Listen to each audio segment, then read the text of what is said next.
Okay, fine.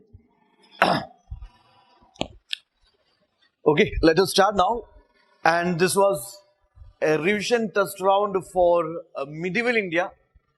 And I hope you have done very well with all the questions and you made it correct. Okay, let's see what you scored. So the first one, chronologically arrange the advent of Europeans. So please exchange your answer sheets, okay, and correct it. Please check the answers, whether correct or not. Accordingly, you put to the mark also, okay. So here, chronologically arrange the advent of European commercial companies into India. This was our last module from medieval India. And this is very, very important, that the advent of Europeans.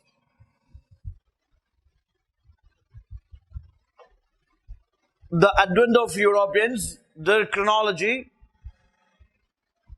their major settlements in India,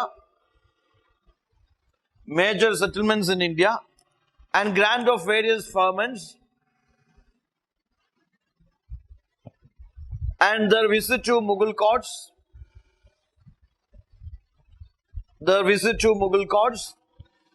and these Europeans, the major battles they were involved in, historical battles they fought, okay, and obviously the factors which contributed to their success or their failure.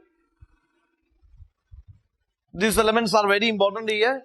So when you check the chronology, who comes first in India?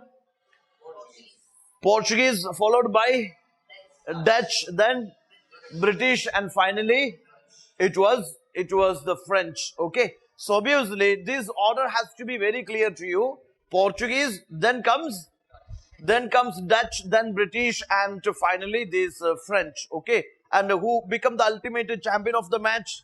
That is the British East India Company. So here your answer will be Delhi is the answer. 1, then 3, then 2, then 4. Moving on to the next question. Consider the following statements about the various European powers. I'm not discussing it in detail because we have already done in our sessions, okay? So this is a quick revision test. Consider the following statements about various European powers in India. The Battle of Bedra was fought between Dutch and Portuguese in India. Battle of Bedra, that is in 1759. In Bengal, you could see that over these Bengal resources. This is very resourceful state here, Bengal, in those days. Let me tell you that this was the center of the cotton trade.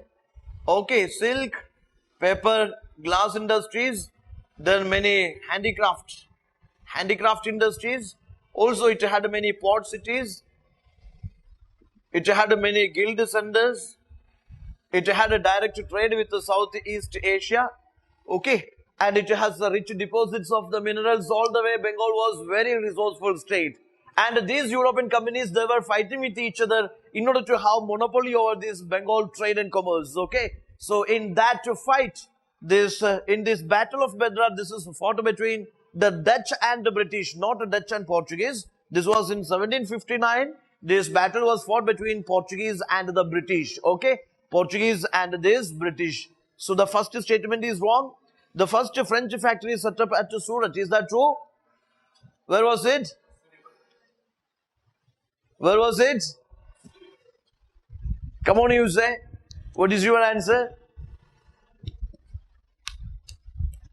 I already told you that this Portuguese, French, British, Dutch, all these, their major commercial establishments in India is very, very important. Their first factories or major commercial establishments, etc., very important for you. Surat was the first factory of the British, am I right?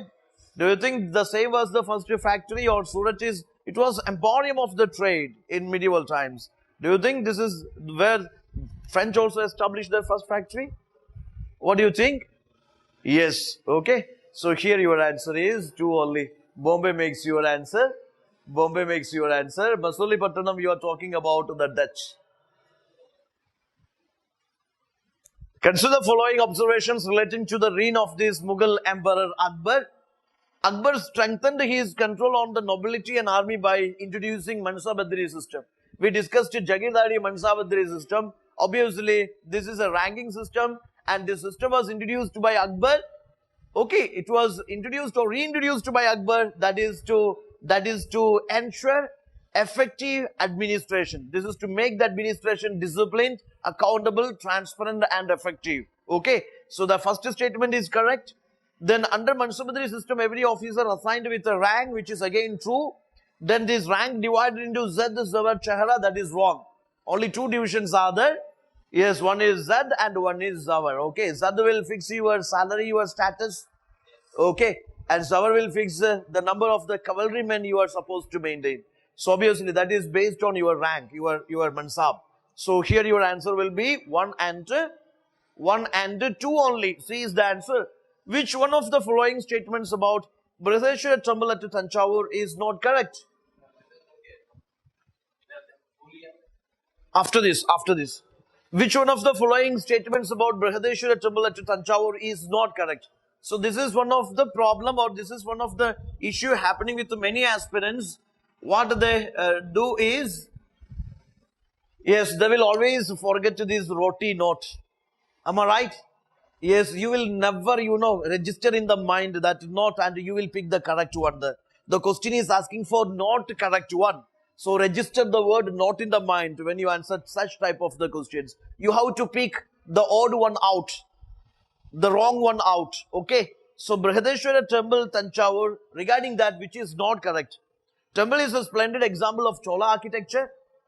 Can we say the Brihadeshwara temple is an example of Dravidian architecture or Nagara architecture, Vasara architecture, Hoysala architecture, Provida architecture? Which architecture? Dravidian architecture that climaxed during the reign of Cholas. Okay, so this is first statement is the correct one. Okay, then it was built by the Emperor Raja Chola. Rajendra Chola. Raja Chola, Kamal Hassan movie. What was that movie? Dashavadana. There they are quoting Raja Chola or Rajendra Chola. The beginning, very intro part of the movie. Kulothunga Chola. That is not Raja Chola, Rajendra. This is Kulothunga Chola. Okay, fine.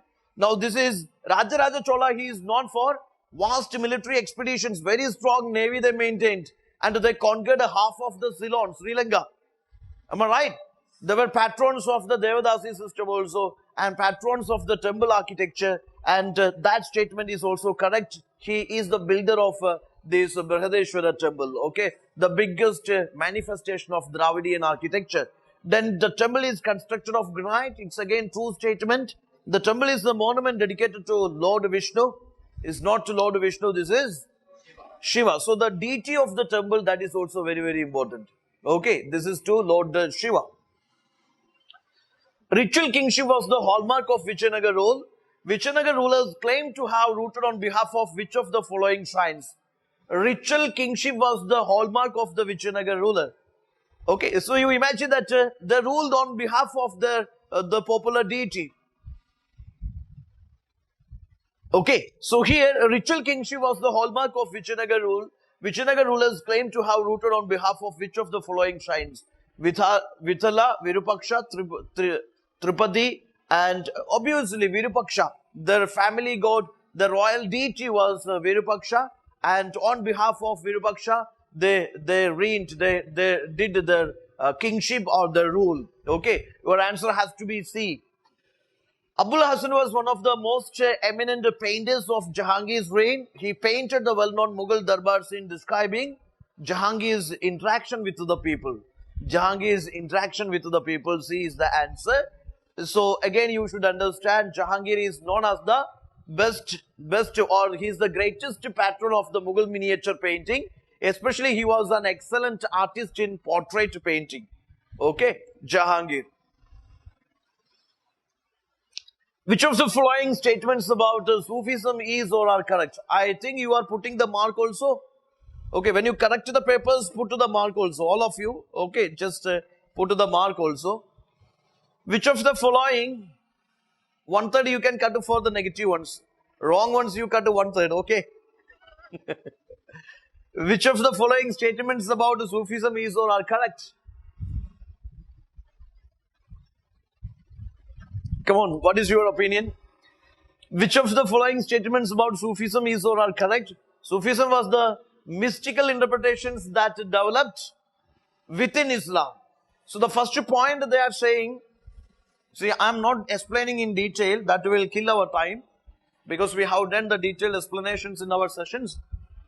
Now I'm dealing with only these answers, questions and answers. Sufism, do you think this is a liberal movement? This is a liberal movement within Islam tradition? Yeah, obviously. Do you think it is a mystic experience? Yes, this is also correct, obviously. Then Sufi philosophy highlighted atmosphere of religious toleration. Religious toleration, religious toleration and universal love. Do you think that is central to Sufism? Exactly. The Sufis developed a very complex philosophy, initiated very complicated practices, unintelligible to the masses. Do you think so? They developed a very complex philosophy and initiated very complicated practices. No. Bhakti Sufi traditions, they are liberal movements within the religion we have seen, and they introduced a universal religion for all. Simple worship is required. Devotional worship is required for salvation. They simplified the religion and religious rituals, etc. So anyway, the first and second statements are correct. The third statement is wrong. Okay, our answer will be A. Who among the following ministers in the 8th Minister Council of Shivaji held the charge of finance? Amartya was the in charge of that finance. Okay. Amartya is the, yes, of the following ministers, 8-member council held the charge of the finance.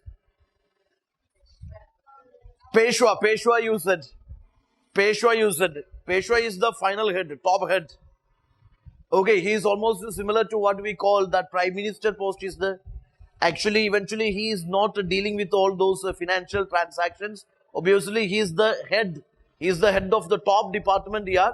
Okay, after the king, there is deputy, then this is wazir. Obviously, he is similar to chief minister or what is that, the prime minister level. Okay, he is the head of everything. In fact, he is not managing these financial transactions, administrations, etc. Obviously, he is the in charge of the finance department. Okay, in charge of the finance, finance dealings, finance transactions, all, under these Amartyas.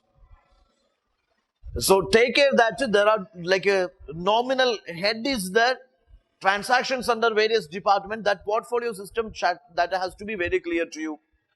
Ruins of Vijayanagar at Hampi were brought to light in 1800. I think this also we discussed in the class. Who is the first person who brought these ruins of Hampi into limelight? We discussed in the class. This is by Colonel Colin Mackenzie. Okay, he is the person who started this preservation or this what is called this preservation of these ruins of Hampi. Which of the following Mughal emperors built this Jama Masjid of Delhi? Shah Jahan. Okay, so take care.